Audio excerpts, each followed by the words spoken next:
Bonjour à tous, j'espère que vous allez bien. Bienvenue dans cette première partie du cours concernant la modélisation des actions mécaniques. Pour information, en description de la vidéo, vous avez un PDF de cette vidéo avec toutes les annotations. Vous trouverez aussi un PDF du cours, si vous voulez le compléter en même temps que la vidéo, et puis un PDF sur une annexe de calcul vectoriel.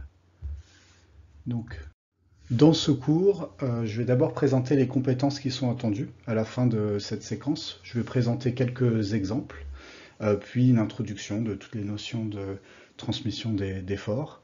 Et enfin, je vais présenter des notions sur qu'est-ce qu'un effort et qu'est-ce qu'un moment, et puis en particulier qu'est-ce qu'un bras de levier. Donc les compétences qui sont attendues dans ce cours, c'est des compétences par exemple qui nous permettront de proposer un modèle d'action mécanique locale. On nous demandera aussi par exemple de déterminer une relation entre un modèle local et un modèle global. Et enfin, surtout, tout simplement déterminer un torseur d'action mécanique transmissible par une liaison. Donc quelques exemples. Ici, par exemple, on a une vanne, barrage, avec de l'eau, qui est ici. Ce qu'on pourrait demander, c'est par exemple donner au point O la forme générale d'un torseur d'action mécanique qui exerce l'eau sur la vanne. On peut aussi demander tout simplement la résultante des actions mécaniques exercées par l'eau sur la vanne. Donc tous ces termes seront définis dans le cours. Un autre exemple, ici, on sera capable de calculer le centre de gravité d'une demi-sphère. Donc, à travers un calcul d'intégrale, on sera capable de faire ça. On peut aussi demander de déterminer une position d'un centre de poussée, donc par exemple de l'air qui va s'écouler sur cette aile. Un dernier exemple, on pourrait demander de calculer un couple transmissible par un embrayage. D'accord ? Tout d'abord, qu'est-ce qu'une action mécanique? Donc la définition d'une action mécanique, c'est tout simplement un phénomène qui est susceptible de provoquer et ou modifier le mouvement d'un solide. On peut aussi maintenir un solide au repos grâce à une action mécanique, ou aussi déformer un solide. Donc pour provoquer ou modifier le mouvement d'un solide, enfin cette étude, c'est de la dynamique. La dynamique, c'est abordé en deuxième année de classe préparatoire. Maintenir un solide au repos, c'est de la statique, donc c'est ce qu'on abordera dans la prochaine séquence. Enfin, déformer un solide, c'est seulement abordé en filière physique-technologie, donc à travers la résistance des matériaux. On peut classifier les actions mécaniques suivant différents types. Donc on a tout d'abord les actions à distance, on a aussi les actions de contact ponctuelles et les actions de contact surfacique. Donc ce qu'il faut comprendre, c'est que les actions à distance, c'est souvent des actions qui agissent sur un volume, alors que les actions de contact agissent souvent sur une surface. On peut avoir des actions à distance qui agissent sur des surfaces ou des lignes, mais c'est des cas très théoriques. Par contre, une action de contact n'agira jamais sur un volume. Donc en exemple, en action à distance, on aura par exemple le champ de pesanteur, et en action de contact, on peut avoir tout simplement, par exemple, la pression de l'eau sur un barrage, comme on peut le voir ici. Donc ici, en fait, on va faire comme si on ne savait pas du tout comment représenter une action mécanique. Donc le premier modèle qu'on va proposer, ça va être tout simplement d'imaginer une flèche. Donc par exemple ici, si on veut déplacer ce skateboard, on va imaginer qu'on appuie au point A et qu'on va appliquer un effort donc, de notre main sur le skateboard. On peut aussi imaginer ici donc, ici une sphère plan, donc un contact entre un plan et une sphère, et on comprend bien que le plan va en quelque sorte pousser la sphère vers le haut. Donc si on parle de flèche, en fait, le modèle mathématique le plus simple qui existe, c'est d'utiliser un vecteur force dans notre cas. Et c'est même plus précis que ça, c'est ce qu'on appelle un vecteur lié. Donc lié par rapport à un vecteur, c'est qu'on va ajouter un point d'application. Car un vecteur, normalement, c'est seulement une direction, une norme et un sens. Et dans notre cas, on va introduire aussi un point d'application. Donc pour caractériser un vecteur force, on aura donc un point d'application, une direction, un sens et une intensité. Dans notre cas, l'intensité, la norme, sera en newton. Donc je vous donne ici quelques exemples, hein, c'est toujours pratique de connaître des ordres de grandeur. On est tous capables en cinématique de savoir à peu près, par exemple, la vitesse de marche d'un humain, c'est 1 mètre par seconde, la vitesse d'une voiture dans les 100 km/h, etc. Mais c'est un peu plus difficile à imaginer pour des efforts. Donc par exemple, ici, le plus simple, c'est d'imaginer tout simplement une masse, et on sait que par exemple, un poids, ça sera égal à une masse fois le champ de pesanteur, fois le champ d'accélération de la gravité. Donc ce champ, il vaut environ 10 mètres par seconde carré. Donc par exemple, si on a une masse de 1 kg, ça représente un effort de 10 newtons. Donc c'est bien d'avoir un peu cette notion de grandeur. Et par exemple, pour une bonne corde d'escalade, on peut carrément atteindre un effort de 30 000 newtons, ce qui équivaut à pouvoir soutenir 3 tonnes. Donc ce vecteur force, donc je rappelle un vecteur lié sur un point d'application, c'est un modèle qui a des limitations.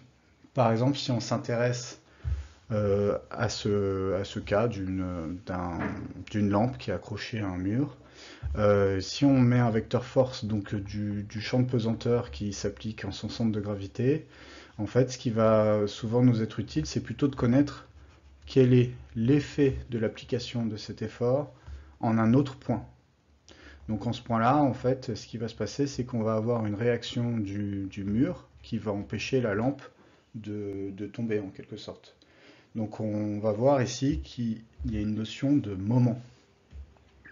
Nous allons donc introduire un modèle qui va nous permettre de connaître les effets d'une force appliquée en un point, en n'importe quel point d'observation. Donc il va bien falloir faire la différence entre application d'un effort et observation de cet effort. Donc on va introduire deux notions ici, la résultante et le moment.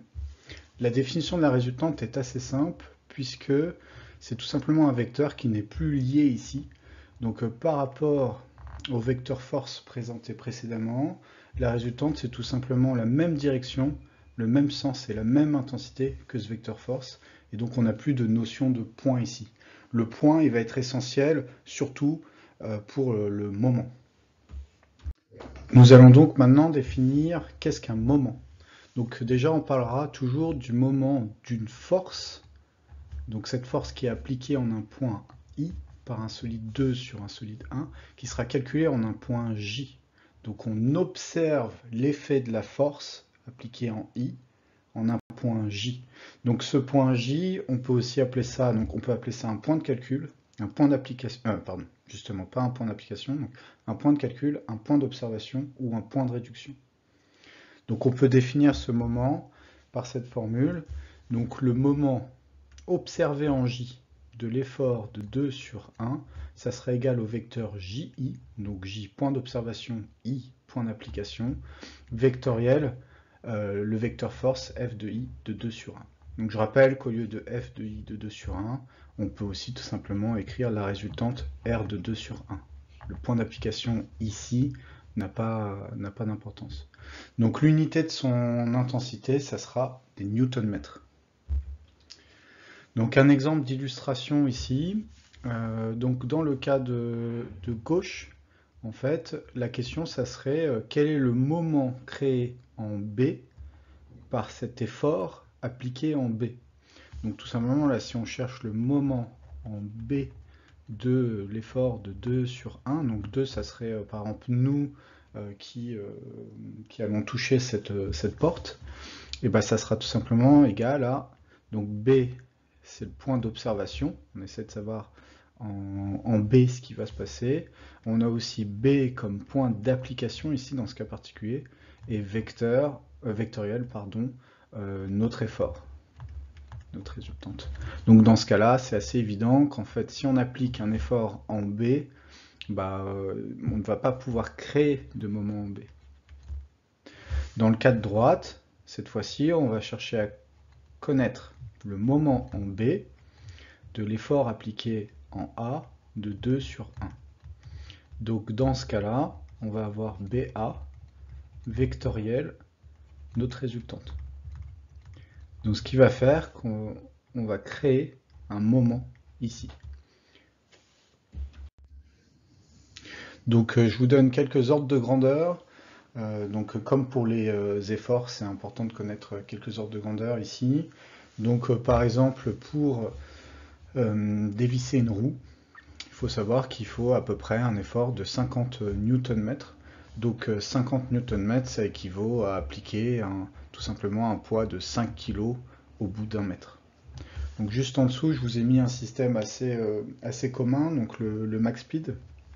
Donc le max speed, ce qu'il faut comprendre, c'est que on a un couple moteur qui va agir ici, et on pourrait par exemple déterminer quel couple est nécessaire afin de vaincre l'effort dû à la gravité sur cette masse. Donc là, il y a un système de réduction par vis-écrou, ce qui fait que en fait, les couples au niveau du moteur sont souvent assez faibles. Donc ici, j'ai affiché donc, une courbe, par exemple, qui correspond au couple nécessaire en fonction de l'angle. Donc l'angle, ça serait un angle qui serait ici. Donc naturellement, on voit que plus l'angle est grand, moins on a besoin de couple moteur, puisque tout simplement quand on est dans cette position-là, pas besoin d'effort en particulier pour maintenir la masse. Par contre, plus on a la masse qui est à l'horizontale, plus on va devoir vraiment la tenir. Un peu comme quand on fait des abdos en position cuillère, c'est beaucoup plus dur quand on a les jambes tendues très proches du sol. Et là, on voit que l'ordre de grandeur des moments, il est assez faible, hein. Donc de l'ordre de 0,02 Nm. Donc retenez un peu ces valeurs-là. Si vous trouvez des valeurs très faibles, généralement c'est assez classique. Donc une interprétation physique du moment, c'est tout simplement le moment, en fait, il représente l'aptitude d'une force à faire tourner un solide autour d'un axe donné. Donc, par exemple, si on imagine un tire-bouchon, ben on comprend bien que si on applique un effort de ce côté-là et un effort de ce côté-là, et ben on va pouvoir faire tourner ce tire-bouchon. Et on va voir qu'en fait, tout va dépendre de quelle distance on est du point d'observation. Et ici, on va devoir définir finalement une notion importante qui est une notion de bras de levier. Donc le bras de levier, on va voir que c'est tout simplement plus un bras de levier est grand, plus le moment créé par une force sera important. Donc on va essayer de montrer ici dans ce cas quel est le bras de levier et comment calculer facilement la norme d'un moment en un point observé. Donc dans cet exemple, on va essayer de calculer le moment dû à un effort appliqué en I observé au point J. Donc d'après la définition, c'est le moment observé en J de 2 sur 1 qui sera égal à J vectoriel F. On va introduire le point N qui est le projeté orthogonal du point J sur le support de notre effort.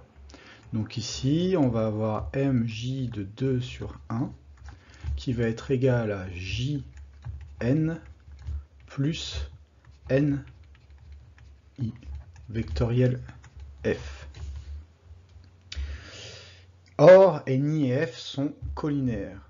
Et donc d'après les propriétés du calcul vectoriel, hein, dont vous pouvez trouver l'annexe en description de cette vidéo, le produit vectoriel de ni et de f va être nul. Donc on en déduit que le moment en j sera seulement égal à jn vectoriel f. Donc là, par définition du produit, hein, j'en profite pour faire quelques rappels. Si je veux déterminer la norme, donc la norme de mj de 2 sur 1, ça sera tout simplement la norme de jn fois la norme de f fois le sinus de l'angle entre les deux vecteurs. Donc le sinus de l'angle entre jn et f.